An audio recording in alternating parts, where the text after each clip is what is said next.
Pemirsa, sepasang kekasih yang menjalankan praktik prostitusi secara online di Padang, Sumatera Barat ditangkap polisi. Sang muncikari tega menjual kekasihnya yang tengah hamil 6 bulan demi biaya melahirkan.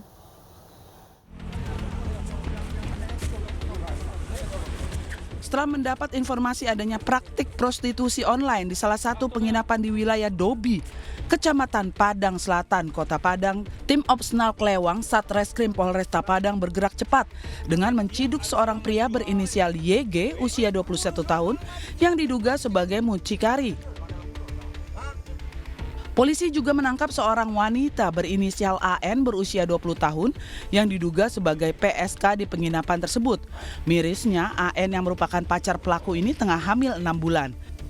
Kepada polisi, AN mengaku mau dijadikan PSK oleh pacarnya lantaran butuh uang untuk biaya melahirkan.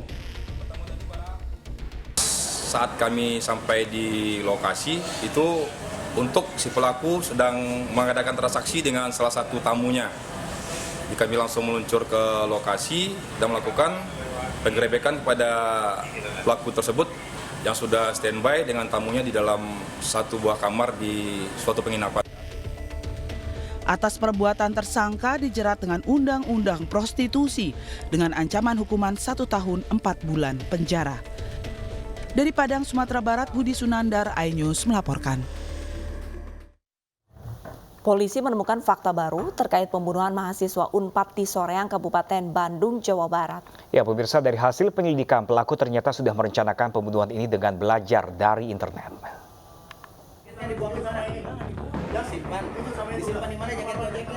Tersangka pembunuhan mahasiswa Unpad di Komplek Gading Tutuka Residence, Soreang, Kabupaten Bandung, Jawa Barat, telah merencanakan aksinya sejak Oktober lalu. Bahkan untuk aksi sadisnya tersebut, tersangka mencari tahu di internet. Berdasarkan hasil pemeriksaan, tersangka dendam kepada korban karena berencana akan menyebarkan foto aib tersangka. Dan dari ponselnya, polisi menemukan penelusuran di situs pencari terkait cara pembunuhan berantai. Untuk melancarkan aksinya, tersangka sudah membeli jaket ojek online serta senjata tajam sejak lama dan menunggu waktu yang tepat. Hingga akhirnya tersangka menyamar menjadi ojek online yang mengantar paket ke rumah korban. Tersangka kini mendekam di sel tahanan Polres Bandung menanti proses hukum. Polisi menjeratnya dengan pasal pembunuhan berencana dengan ancaman hukuman penjara seumur hidup atau hukuman mati. Sebelumnya seorang mahasiswa, Koris Atarik Muhammad Bagja, ditemukan bersimbah darah di rumahnya di Kompleks Gading Tutuka Residen, Desa Ciluncat, Kecamatan Cangkuang, Kabupaten Bandung, Jawa Barat. Terdapat sejumlah luka bekas sabetan senjata tajam di tubuh korban. Polres Bandung yang menyelidiki kasus ini kemudian menangkap pelaku FA yang merupakan teman korban. Keduanya sudah berteman sejak 2016 lalu. FA mengaku kesal lantaran foto aibnya akan disebarkan korban.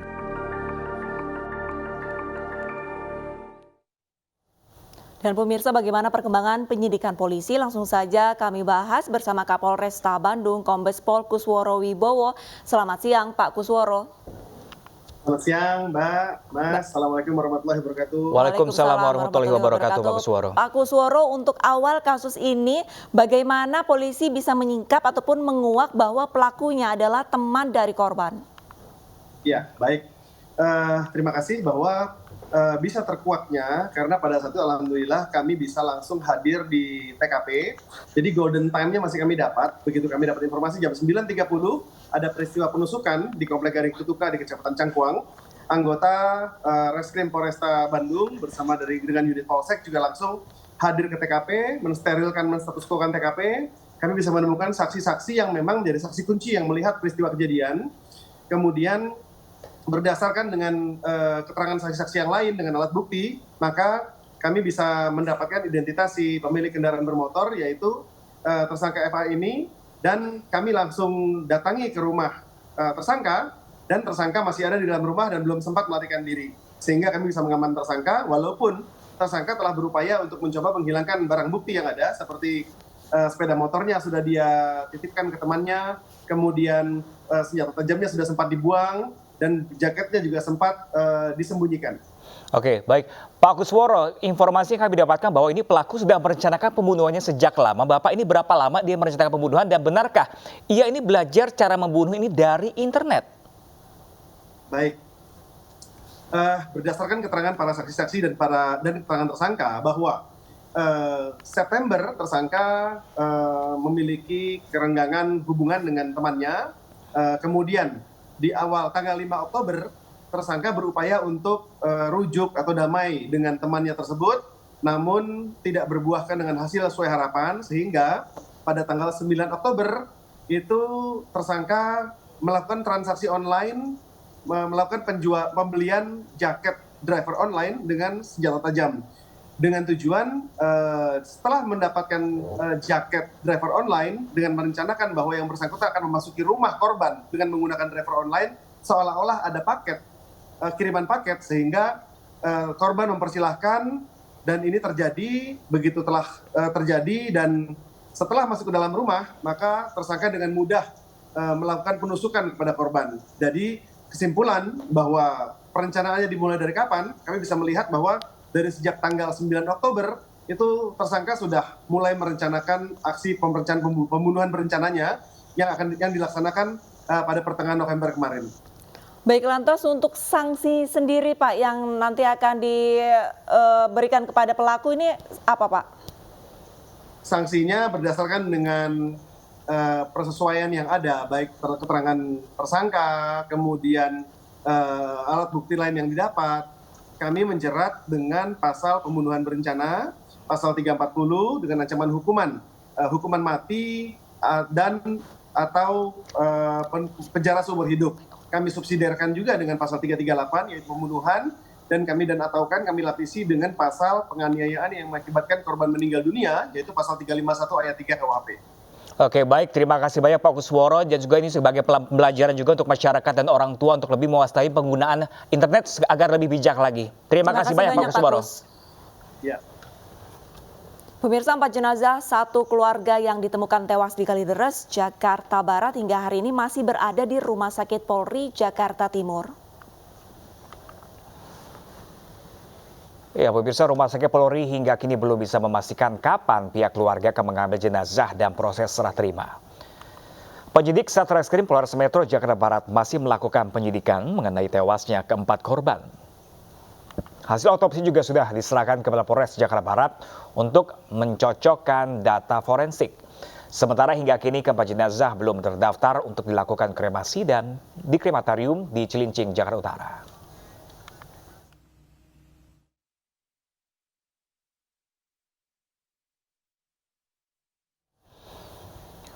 Dan pemirsa, langsung saja kami tanyakan kepada rekan kami Lisa Oktaviani langsung dari RS Polri Kramat Jati, Jakarta. Selamat siang rekan Lisa. Lisa, apa alasan pihak keluarga hingga saat ini belum mengambil keempat jenazah di sana?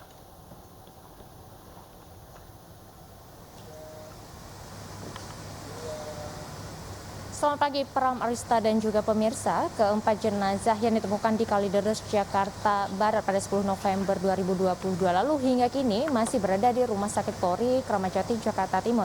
Dan dari pihak Rumah Sakit Polri Kramat Jati juga belum bisa memastikan kapan pihak keluarga akan mengambil ataupun menjemput 4 jenazah yang ada di sini dan melakukan serah terima, dikarenakan dari pihak penyidik kepolisian masih membutuhkan informasi tambahan mengenai penyebab tewasnya keempat jenazah tersebut. Dan dari pihak Rumah Sakit Polri juga telah menyerahkan hasil otopsi kepada pihak penyidik guna mencocokkan data forensik.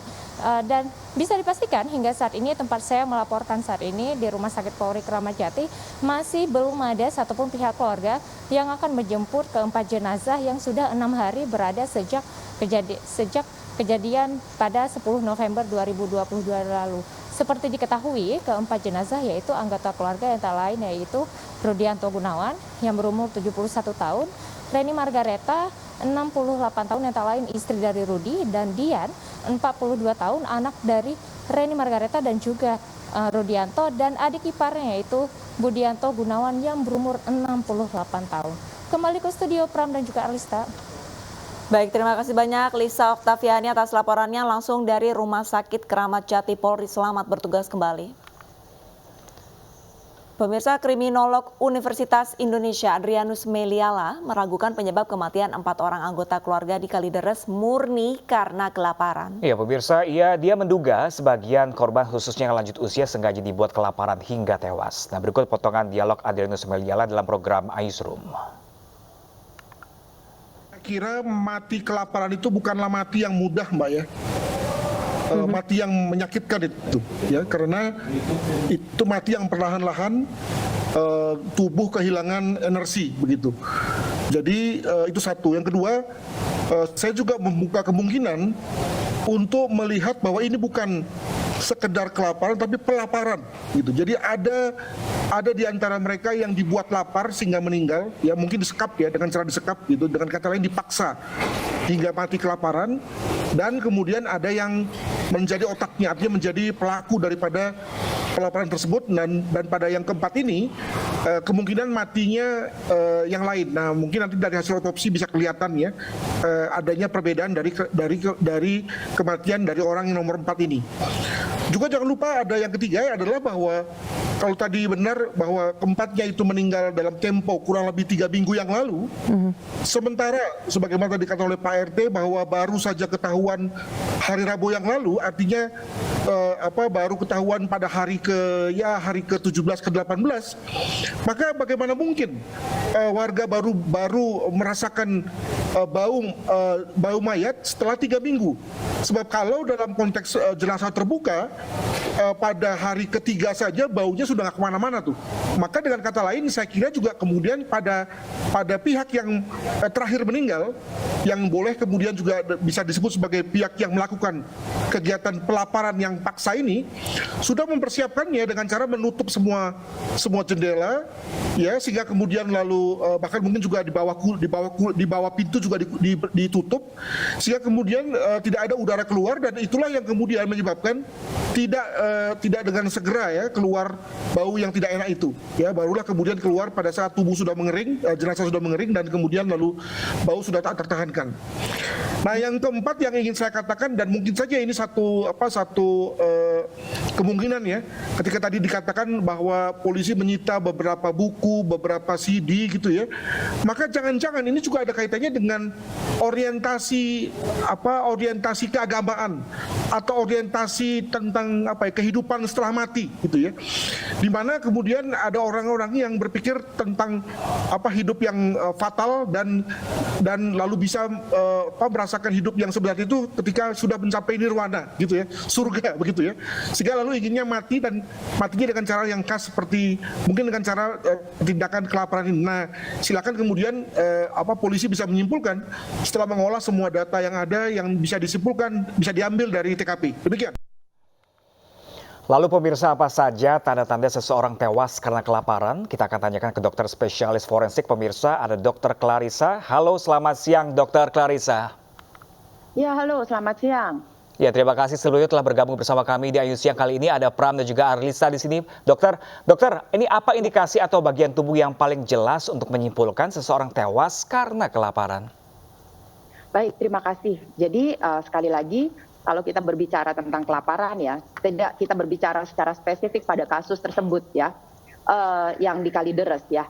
Kalau kita berbicara tentang kelaparan, tentu kita harus melihat lagi dari pemeriksaan luar dan juga pemeriksaan dalam. Ya. Kalau pemeriksaan luar, kalau orang itu sudah kelaparan sampai meninggal dunia, berarti dia sudah tidak mendapatkan asupan makanan maupun minuman dalam jangka waktu lama. Nah, seseorang yang tidak mendapatkan asupan makanan ataupun minuman dalam jangka waktu lama, itu kan otomatis dia akan mengalami proses dehidrasi terlebih dahulu ya, kalau misalnya sampai dia tidak minum juga. Nah, proses dehidrasi itu akan membuat kulit itu menjadi kering gitu kan ya, kulit menjadi kering. Nah, kemudian dengan berjalannya waktu, karena manusia itu kan untuk hidup meskipun mungkin dia diam saja, tapi tubuh itu kan tetap membutuhkan metabolisme. Nah, metabolisme itu kan bisa berjalan karena manusia itu setiap hari makan, minum.